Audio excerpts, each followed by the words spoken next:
Economy economy economy finally अच्छी खबरें आ रही हैं। सारा मुल्क अंधेरे में रहा, उसके बाद बल्कि उससे पहले हम ये सुनते रहे कि भाई मुल्क दिवालिया होने जा रहा है, अभी से पेट्रोल ख़रीद लो, आटा ख़रीद लो, पता नहीं क्या होगा। तो दिवालिया नहीं होने जा रहा। हल्की सी बैकग्राउंड देख लेते हैं कि पहले क्यों लग रहा था कि होने जा रहा है और अब क्यों नहीं होने जा रहा, और उसके बाद अच्छी खबरें क्या हैं, मुस्तकबिल में हम एक्सपेक्ट क्या करें कि हालात कितने बेहतर होंगे और कब तक हो जाएंगे। बैकग्राउंड ये है कि भाई खर्चे बहुत ज़्यादा थे, हमने कर्ज़े बहुत ज़्यादा उठाए हुए हैं आज भी, और उनको पूरा करने के लिए हमें आईएमएफ से थोड़ा सा लोन चाहिए था। आईएमएफ से एक्चुअल में हमें बहुत ज़्यादा लोन नहीं चाहिए था, हमारे पास बहुत से दूसरे प्लेजेस हैं, उसमें सऊदी अरब के भी हैं, यूएई के भी हैं, बहुत से दूसरी दुनिया के भी हैं, यूरोप अमेरिका वगैरह के। लेकिन वो सब के सब ये कहते हैं कि भाई आप पहले आईएमएफ से लोन लें, उसके बाद फिर हम आपको जो हम आपसे प्लेज कर रहे हैं वो हम आपको तब देंगे जब आप आईएमएफ से लोन ले लेंगे। आईएमएफ से लोन का मसला इस वजह से है कि आईएमएफ आपको सिर्फ लोन नहीं देता और ये नहीं कहता कि अगर आपने लोन वापस ना किया तो फिर उसके बदले में हम आपसे कोई सॉवरेन गारंटी जो भी है वो ले लेंगे। आईएमएफ आपसे बहुत सी ऐसी चीज़ें में मंजूर कराता है जो कि बायलैटरल रिलेशंस में, यानी किसी एक मुल्क से जो दूसरे मुल्क के रिश्ते होते हैं उसमें वो नहीं करवा सकते। फॉर इंस्टेंस अगर पाकिस्तान सऊदी अरब से कहता है कि भाई आप हमें थोड़ा सा लोन दे दें, तो सऊदी अरब ये नहीं कह सकता कि पहले आप अपनी करेंसी को ओपन मार्केट रेट पर लेकर आएँ।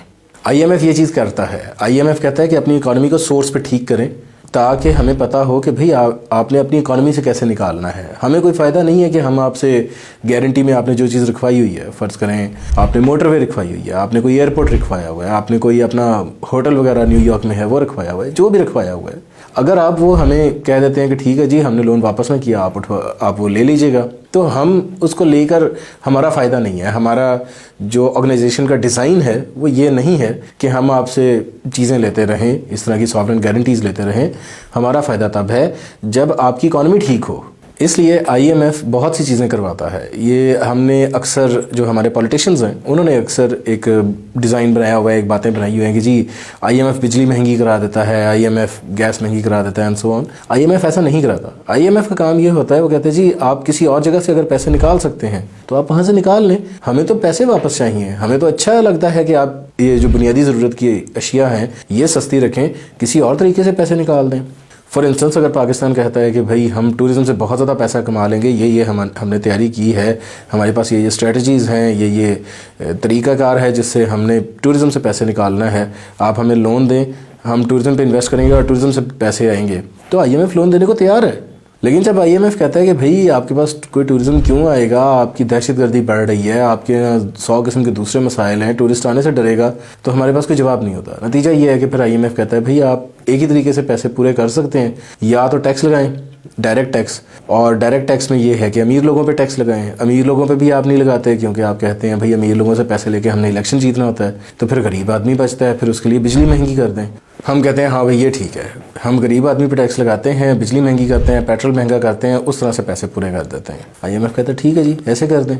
लेकिन ये भी आईएमएफ को पता है कि भाई जब तक ओपन मार्केट रेट पे नहीं होगा डॉलर आपके पास, तो कोई इन्वेस्टर भी नहीं आ सकता, और इस अंदाज में चलाई हुई इकॉनमी 2-4 महीने चल जाएगी, 2-4 साल नहीं चल सकती। इस वजह से आपको इकॉनमी की जो बेसिक्स होती हैं वो तो ठीक करनी पड़ेंगी।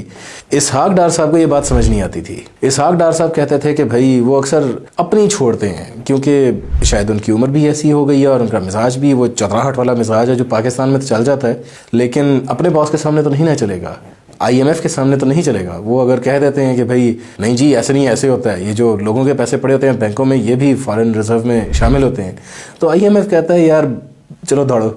इसहाक डार साहब डॉलर के रेट को ऊपर जाना अपनी पर्सनल इंसल्ट समझते थे, इस वजह से वो कहते ये थे, उनकी डिमांड ये थी आईएमएफ से प्राइमरी कि भाई कोई ऐसा तरीका निकालें कि डॉलर का रेट ऊपर ना जाए। और जाहिर है आईएमएफ कहता था कि भाई आपकी इकॉनमी में जान नहीं है, डॉलर का रेट तो ऊपर जाएगा, आप इकॉनमी बेहतर कर लें, डॉलर नीचे आ जाएगा। इकॉनमी बेहतर करनी नहीं है हमने, करप्शन ख़त्म करनी नहीं है हमने, तो फिर ऑप्शन बचती ही कोई नहीं, डॉलर ऊपर जाएगा। तो ऐसी सूरत हाल में गवर्नमेंट के पास 2 ऑप्शंस थी, या तो ये है कि आईएमएफ की शराइत मान लें, जो कि मानने के लिए बाकी सब शराइत हम तैयार थे, हमें ये डॉलर वाला मसला था प्राइमरी, और ये मसला भी पूरी हुकूमत का नहीं था, ये सिर्फ और सिर्फ इसहाक डार साहब का मसला था। और चूँकि हम आईएमएफ से डील नहीं कर पा रहे थे, इस वजह से सऊदी अरब, यूएस, यूरोप, यूएई ये सब भी कहते थे कि भाई हमने आपको कुछ नहीं देना, आप पहले आईएमएफ से डील कर लें, अपनी इकोनॉमिक जो बेसिक्स हैं वो सारी ठीक होंगी तो उसके बाद फिर आप हमसे बात कीजिएगा।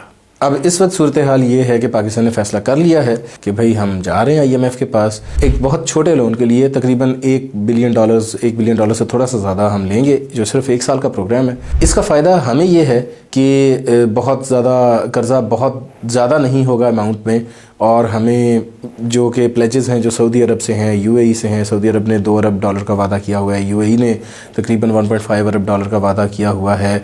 कुछ वो जो हमने फ़्लड के लिए एक कॉन्फ्रेंस की थी जिनीवा में, उसमें तकरीबन $10 अरब के हमें प्लेजेस मिले थे कि भाई ये हम आपको दे देंगे या ये बेसिकली रोल ओवर है। जो कर्ज़ा हमने वापस करना था वो वापस नहीं करना पड़ेगा। तो बात तकरीबन एक ही है। 1 साल के लिए हमें IMF से अगर $1 अरब के लिए हम जाते हैं तो वो कॉन्ट्रैक्ट अगर हो जाता है, उसके बाद फिर हमें ये बाकी जो दोस्त ममालिक हैं उनसे पैसे आ जाएंगे। तो वो जो डिफ़ॉल्ट एक प्रॉब्लम चल रही थी और डर ये था कि भाई बेड़ा गर्क ना होता हो, अभी ना होता हो, वो नहीं हो रहा।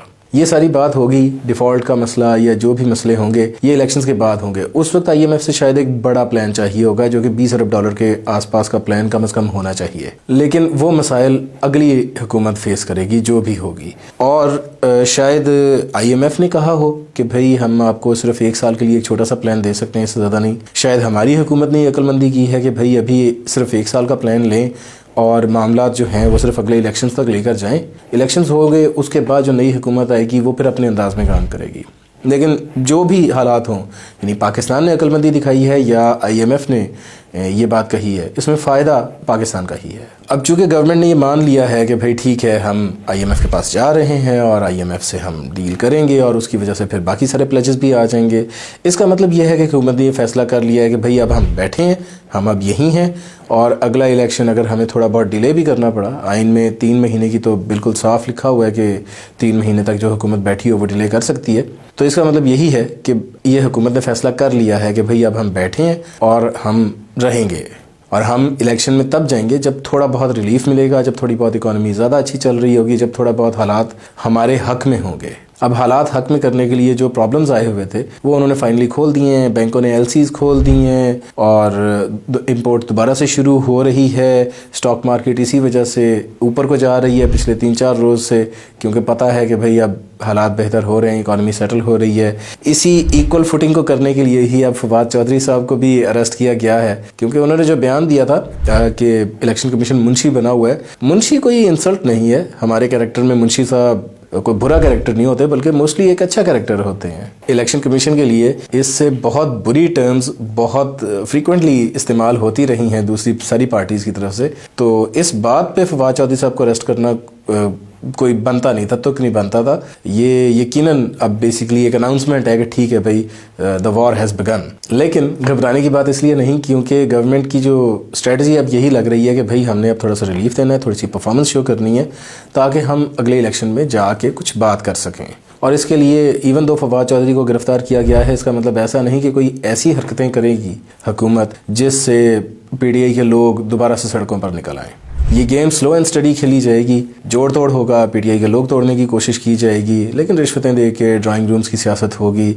इस तरह के काम होंगे जिसमें कम से कम पब्लिक तंग ना हो बहुत ज़्यादा। सो अब लग यही रहा है कि सारे हालात अब अगले कुछ महीनों में, इवन दो अगली जो हुकूमत आएगी, जब इलेक्शंस होंगे वो अगस्त में होते हैं, वो अक्टूबर में होते हैं, जब भी होते हैं, या प्रॉबेबली अगले साल जनवरी में होते हैं, जब भी होते हैं, उस वक्त की हुकूमत के लिए चैलेंजेस कितने बड़े होंगे अभी इस बारे में नहीं सोचते, क्योंकि बहुत देर बाद थोड़ी सी अच्छी खबरें मिल रही हैं, शॉर्ट टर्म के लिए ही सही, उनको एंजॉय करते हैं। अभी हमें इतना पता है कि अगर IMF से ओके हो जाता है, जो कि ज़ाहिर हो ही जाएगा, हमने शराइत मान ली हैं तो हो जाएगा, तो अब अगला तकरीबन 1 साल हम उम्मीद कर सकते हैं कि इकॉनमी वाइज बहुत बुरा नहीं रहेगा, रिलेटिवली अच्छा ही रहेगा। पिछले साल जो कुछ होता रहा है, अब तक जो कुछ होता रहा है, अप्रैल 2022 से लेकर अब तक जो कुछ होता रहा है, उससे हालात बहुत बेहतर हो जाएंगे। सो इस अच्छे नोट पे मुझे इजाज़त दें, दुआ में याद रखिएगा, अगली वीडियो में मिलते हैं।